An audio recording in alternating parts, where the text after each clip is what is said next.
Xin chào, tôi là Anna và hôm nay tôi rất hào hứng được chia sẻ với các bạn một số cách hay để có thể biến câu chuyện của bạn thành kịch bản.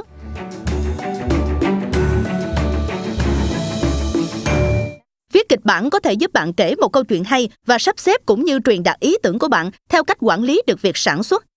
Có một số câu hỏi đại loại như bạn có cần kịch bản cho show YouTube, có được phép tạo video bằng cách ứng khẩu hay không?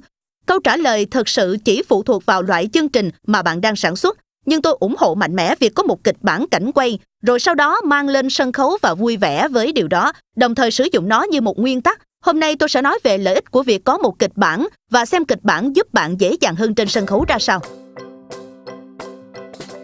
Nhiều người sợ hãi, không dám bắt đầu, sợ hãi đến cứng người đờ ra, kiểu như tôi chưa bao giờ viết kịch bản trước đây.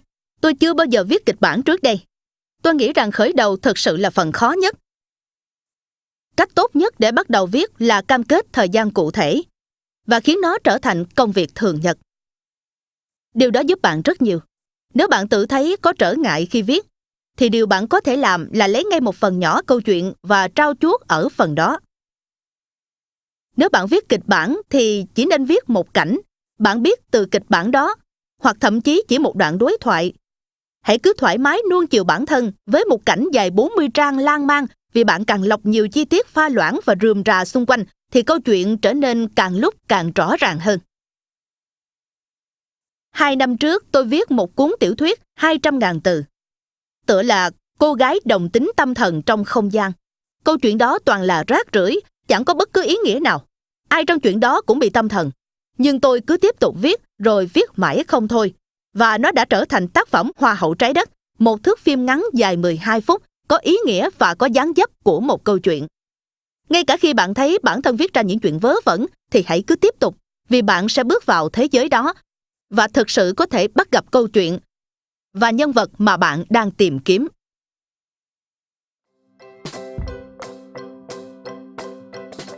Hầu hết các câu chuyện thường bao gồm 3 hồi, mặc dù điều đó còn phụ thuộc vào kiểu chuyện bạn kể. Một hồi chia câu chuyện của bạn thành 3 phần then chốt. Thường thì hồi thứ nhất là mở đầu, hồi thứ hai là nêu vấn đề, và hồi thứ ba là giải quyết vấn đề. Có điều gì đó nói với chúng ta theo cách cho chúng ta cảm giác hài lòng khi thực hiện việc đó. Có nhiều cách để biến ý tưởng của bạn thành kịch bản, chia sẻ thông điệp của bạn với mọi người. Bạn chỉ cần viết mặt tích cực, mô tả từng bước về diễn tiến câu chuyện, hay bạn có thể tuân theo tiêu chuẩn trong ngành và viết về địa điểm hành động. Chính hành động đó và tất nhiên là đoạn hội thoại nữa. Nhưng hãy nhớ, chỉ viết những điều có thể thể hiện trước máy quay, tránh viết những suy nghĩ sâu xa bên trong nhân vật trừ khi bạn thể hiện qua lời thoại, kiểu như Fight Club. Chỉ cân nhắc những cảm xúc có liên quan nếu bạn đang mô tả biểu cảm của nhân vật khi họ phản ứng với một nhân vật khác hoặc với tình huống. Đây là điều khiến viết kịch bản đầy thách thức và thú vị. Bạn cần sự căng thẳng. Lý do đây: tôi muốn ngồi yên vị trên ghế. Đặc biệt là ngày hôm nay khi tất cả mọi người có cả triệu thứ đang diễn ra. Chúng ta có điện thoại, máy tính xách tay, chúng ta có mọi thứ. Tại sao chúng ta nên chú ý đến những gì đang xem? Bạn cần thu hút mọi người ngay lập tức. Bạn làm với sự căng thẳng, đó là điều độc đáo nhưng cũng tạo ra xung đột với một nhân vật mà bạn thực sự quan tâm và đưa họ vào một tình huống tiến thoái lưỡng nan hay mối nguy tức thời. Tôi nghĩ cách tốt nhất để làm điều này là đánh cược thực sự lớn kiểu sống hay chết, hay thất bại khủng khiếp nào đó. Xung đột với tôi trong một câu chuyện là khi một người phải vượt qua trở ngại bên ngoài hoặc bên trong để có thể tiến về phía trước. Dù điều đó khiến họ tốt hơn hay xấu đi. Một người đập tan cái xấu, chúng tôi muốn thấy sự phát triển của nhân vật trên màn hình. Tôi nghĩ rằng câu chuyện hay nhất là khi một nhân vật vượt qua cả trở ngại bên trong và bên ngoài, và cả hai xung đột đó đều đang xen nhau. Khi tôi quay một phim ngắn, thì kịch bản là điều hoàn toàn cần thiết. Tôi đã làm một phim có tên Hợp nhất trong đau đớn. Trong đó tất cả các cô gái đều trang điểm điên cuồng giống như một dạng bệnh. Tôi bị chứng biếng ăn, bạn tôi bị bệnh cảm tính lưỡng cực. Có người thì bị chứng loạn dạng bẩm sinh. Nếu tôi không có kịch bản thì chúng tôi đã không có ngày này. Vì 6 tiếng trong ngày phải dành cho việc trang điểm. Lần lượt từng cô gái sẽ thể hiện cách trang điểm và chúng tôi sẽ phải quay cảnh đó. Nếu không có kịch bản, tôi sẽ không biết họ sẽ nói gì, nơi họ sẽ nói, thời điểm nói hay ngay cả nguyên tắc cảm xúc của họ trong khoảnh khắc đó. Điều tuyệt đối cần thiết là tất cả mọi người trong nhóm đều có thể tiếp cận nó để họ cho ý kiến và ý tưởng về cách quay một cảnh nhất định Đặc biệt nếu chuyên môn của bạn không nằm ở phòng quay camera hay chiếu sáng. Nhờ vậy, mọi người có thể đưa ra ý kiến, cải thiện ý kiến dựa trên lối diễn đạt mà bạn đang theo đuổi trong kịch bản. Kịch bản cho phép bạn và nhà sản xuất kiểm soát quy mô và ngân sách của nội dung bạn đang tạo ra, để bạn không viết những điều mà bạn không có đủ khả năng để quay. Cuối cùng, kịch bản giúp bạn lên lịch trình. Điều này dễ hơn gấp ngàn lần việc lên kế hoạch hàng ngày của bạn khi bạn thực sự biết mình sẽ quay những gì. Tôi tin tuyệt đối kịch bản. Tôi nghĩ rằng kịch bản thực sự cần thiết ở hầu hết các thể loại phim bạn đang làm. Khi tôi viết kịch bản, nếu là kịch bản bình thường hay vlog bình thường, tôi sẽ luôn chia thành mô hình thiết lập phá bỏ, thiết lập phá bỏ. Điều này cực kỳ cấp thiết đối với tôi.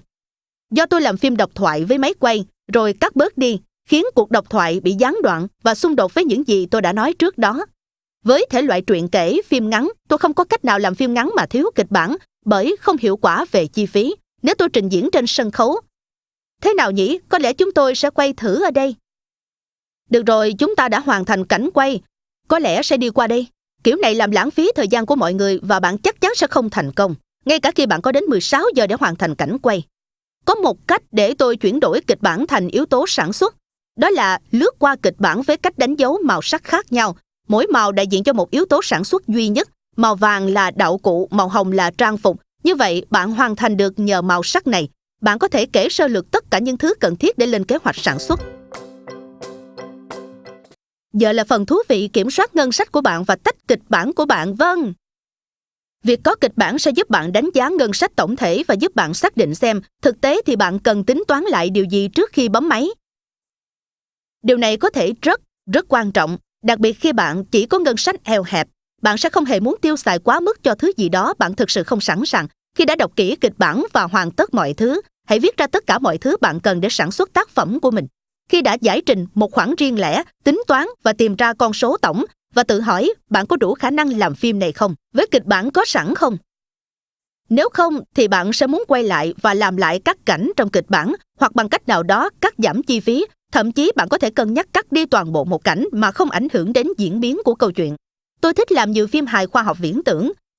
Thường thì thể loại đó có liên quan đến chân tay giả hoặc đứa trẻ ngoài hành tinh như robot, cho nên sẽ rất quan trọng nếu tôi biết chính xác tôi sẽ phải tốn kém bao nhiêu để làm bộ phim này, để séc không bị trả lại. Một ví dụ về vượt ngân sách mà tôi còn nhớ là bộ phim ngắn của tôi có tựa đề Mang thai. Có 4 cô gái thức dậy và nhận ra rằng mọi phụ nữ trên thế giới, thậm chí là cả các em gái nhỏ đều có thể mang thai.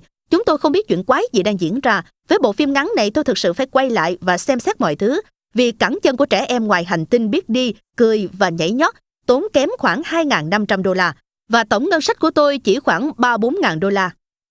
Vì vậy, để đáp ứng ngân sách, tôi đã ngồi viết lại kịch bản để chỉ một lần bố trí là có mọi thứ.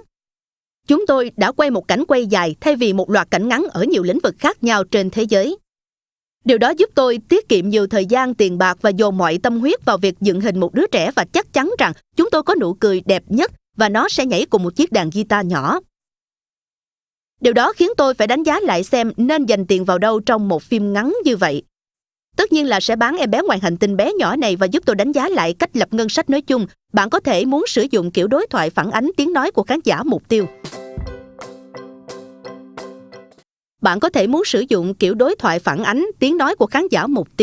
Một điều thực sự tuyệt vời khi viết kịch bản chính là nó cho phép bạn phát triển nhân vật và cho họ tiếng nói cụ thể để truyền tải đến người hâm mộ của bạn. Một khía cạnh thách thức nhất khi viết kịch bản theo tôi là mở ra các nhân vật thông qua hành động và đối thoại. Hiện tại thì tôi cũng đang phải vật lộn với thứ đó. Nếu bạn để ý trong phim hay trên truyền hình, nó rất nổi bật. Nó cho tôi biết điều gì đó về nhân vật mà anh ta không cần nói lời nào. Đó có thể là cách nhân vật phản ứng điều gì đó, hoặc cách nhân vật nhìn vào ai đó. Trong sách với Harry Potter của J.K. Rowling, chúng ta đều biết rõ về Harry Potter chỉ vì chú gì của cậu ấy và họ ghét cậu đến mức nào, và điều đó làm ta yêu mến cậu hơn. Vì vậy, nó đưa đến một điểm khi bạn viết kịch bản, bạn không muốn đó chỉ là cái đầu biết nói.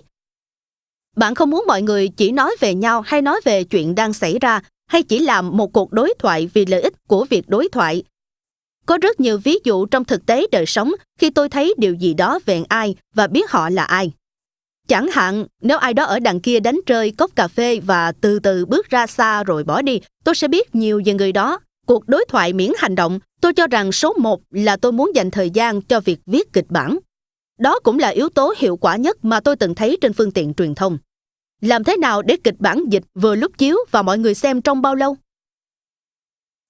Một trang kịch bản gần bằng 1 phút chiếu trên màn ảnh.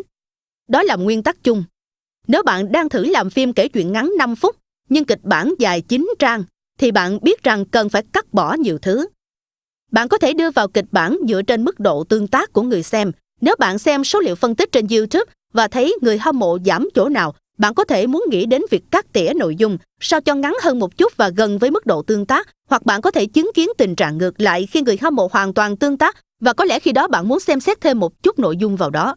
Tôi hy vọng bạn đọc được nhiều điều từ bài học này. Cảm ơn các bạn đã theo dõi. Nếu bạn muốn xem thêm nội dung trong Học viện Sáng tạo, bạn hãy vào đây. Nếu bạn muốn xem thêm về tôi, bạn có thể vào đây.